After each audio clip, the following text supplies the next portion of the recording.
7월 22일 복된 이 아침 하나님께서 우리에게 주시는 귀한 말씀은 히브리서 11장 8절에서 19절의 말씀입니다.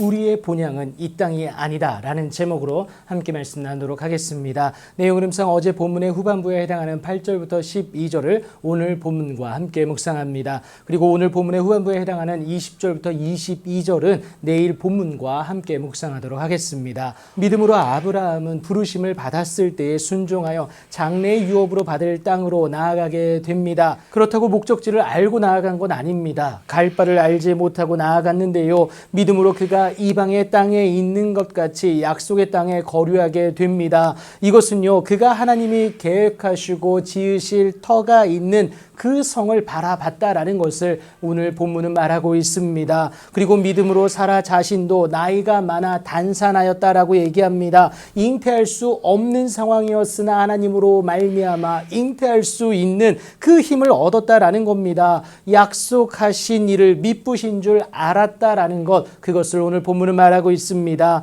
사실 죽은 자와 같은 아브라함이었습니다. 그의 육체적 상태는 더 이상 자손을 기대할 수 없는 그런 상황이었다라는 거예요. 사라 역시 그랬는데 나이가 많아 단산하였다라고 하지 않습니까? 하지만 하나님의 약속대로 그는 하늘의 허다한 별과 또 해변의 무수한 모래와 같이 많은 후손의 조상이 되게 됩니다. 그렇게 하나님의 일하심의 주인공이 된 믿음의 선진들에게는 공통점이 있었습니다. 그것은 이 사람들이 다 믿음을 따라 죽었다라는 겁니다. 또 약속을 받지 못하였으되 그것을 멀리서 보고 환영했다라고 말합니다. 또 세 번째는요, 또 땅에서는 외국인과 나그네임을 증언하였다라고 말하고 있습니다. 하나님의 약속을 믿음으로 바라는 그들의 고백이 우리는 나그네다라는 거예요. 그러니까 지금 있는 곳은 본향이 아니라는 고백이 되는 것 아니겠습니까? 오늘 이 땅에서의 삶은 그저 나그네로서 오늘도 본향 찾는 자임을 나타내고 있는 겁니다.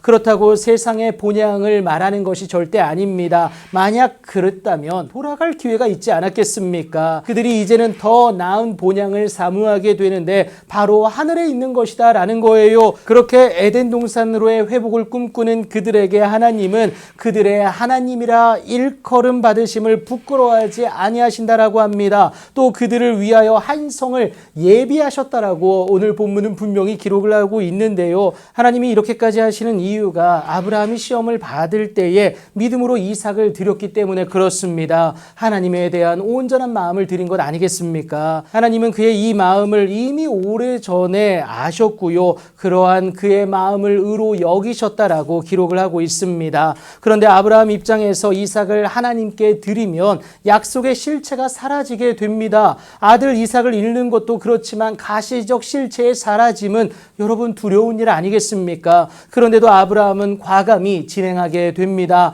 하나님은 이미 아브라함에게 내 자손이라 칭할 자는 이삭으로 말미암으리라 라고 약속을 하셨기 때문이고요. 아브라함은 하나님의 그 말씀을 온전히 신뢰했기 때문에 그렇습니다. 그래서 아브라함은 하나님이 주신 이삭을 죽은 자 가운데서 다시 살리실 줄로 생각하고 믿었다라는 사실이에요. 하나님 주신 약속에 대한 믿음이고요. 부활에 대한 소망이다라는 겁니다. 사실 믿음의 선진들처럼 본향을 사모하는 타향살이일 수밖에 없는 우리의 인생입니다. 그래서 수많은 어려움과 낭만과 또 실패 가운데서 살아갈 수밖에 없지만요. 하나님이 우리를 위하여 한 성을 예비하셨음을 믿음으로 알고 또 그것으로 말미암아 이겨낼 수 있다는 사실입니다. 아브라함 역시 그러했다라는 거예요. 이 땅의 것이 우리 삶의 전부가 아닙니다. 우리에게 반드시 하늘의 것은 있다라는 거예요. 그래서 이 땅에서의 타향살이는 견딜 만한 뿐만이 아니라